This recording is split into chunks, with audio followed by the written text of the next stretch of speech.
Je vais lire un article à voix haute.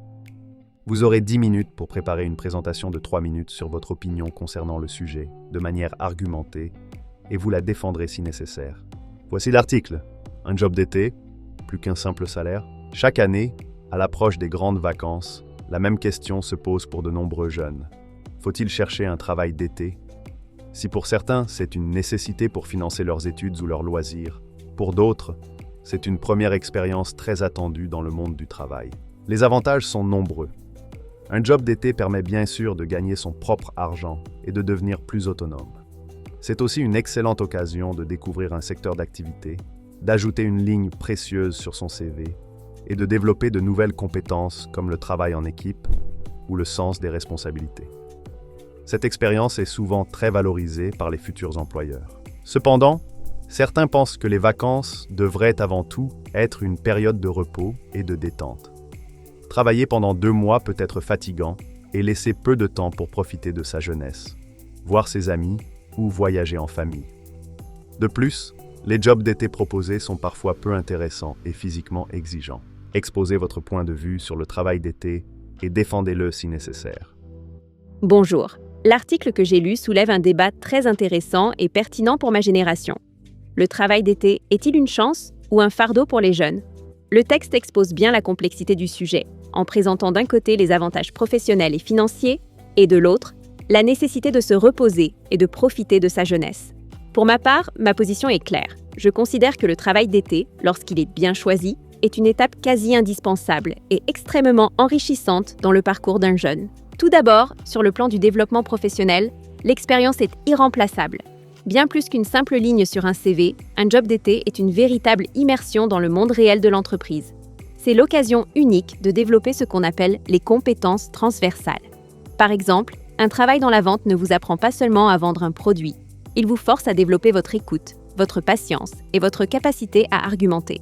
De même, travailler dans l'animation avec des enfants enseigne la responsabilité et la créativité. Ces qualités humaines sont impossibles à acquérir dans une salle de classe et sont pourtant celles que les employeurs recherchent en priorité aujourd'hui. Ensuite, au-delà de l'aspect professionnel, il y a une dimension de croissance personnelle fondamentale. L'autonomie financière, mentionnée dans l'article, n'est que la partie visible de l'iceberg. Gagner son propre argent, c'est surtout apprendre la valeur de l'effort et du travail. Quand on finance soi-même son permis de conduire ou un voyage, la satisfaction est immense et on apprend à gérer un budget, à faire des choix, à planifier. C'est une leçon de vie qui responsabilise et qui donne une grande confiance en soi. On sort de cette expérience avec plus de maturité. Bien entendu, je ne néglige pas l'argument du repos. Il est évident qu'après des mois d'études et d'examens, une pause est nécessaire pour ne pas risquer l'épuisement. Cependant, je pense que l'opposition entre travail et vacances n'est pas si rigide. La solution réside dans l'équilibre et la planification. Un jeune peut très bien décider de travailler pendant 6 semaines et de conserver 1 mois complet de repos pour voyager ou voir ses amis. De plus, le repos ne signifie pas forcément l'inactivité totale. Un travail différent de la routine scolaire, peut-être plus physique et moins intellectuel, peut être une excellente manière de déconnecter son cerveau. Pour conclure, je suis fermement convaincue que le travail d'été est un investissement sur l'avenir. Loin d'être un sacrifice, c'est une opportunité d'apprendre, de grandir et de se préparer au monde adulte, tout en gardant du temps pour se détendre. C'est une expérience complète qui apporte bien plus qu'un simple salaire. J'ai fini ma présentation. Merci de votre attention. Si vous avez des questions, je suis prête à y répondre. Merci pour cette présentation très structurée. Vous parlez d'équilibre, mais n'est-ce pas un peu utopique? Pour beaucoup de jeunes, la pression de trouver un job, puis la fatigue du travail lui-même, transforment les vacances en une nouvelle période de stress. Vous ne pensez pas? C'est une excellente question qui reflète une réalité pour certains. Je suis d'accord que la recherche d'emploi peut être stressante. Cependant, je pense que ce stress est aussi formateur. Il prépare les jeunes à ce qu'ils vivront plus tard. Quant à la fatigue, elle dépend beaucoup du type de travail et de sa durée. C'est pourquoi le dialogue avec les parents est important pour choisir un job adapté. Peut-être à temps partiel au début.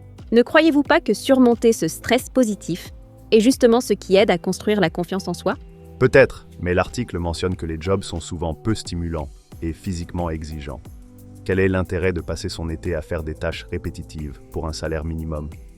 N'est-ce pas une forme d'exploitation de la jeunesse? Je comprends parfaitement ce scepticisme. Il est vrai que tous les jobs d'été ne sont pas des postes de rêve. Cependant, je pense qu'il n'y a pas de « métier ». Même dans un travail qui semble simple, on apprend des choses essentielles. La discipline, le respect de la hiérarchie, l'importance d'être ponctuel. C'est aussi une leçon d'humilité et de respect pour les personnes qui exercent ces métiers toute l'année. De plus, faire un travail difficile peut aussi clarifier ses propres objectifs de carrière, en se disant « Voilà ce que je ne veux pas faire plus tard, donc je dois travailler dur à l'école ». C'est un point de vue intéressant. Mais si un jeune a le choix entre un job d'été et, par exemple, un voyage linguistique ou une mission de bénévolat à l'étranger, ces expériences ne sont-elles pas beaucoup plus enrichissantes pour son développement personnel et culturel?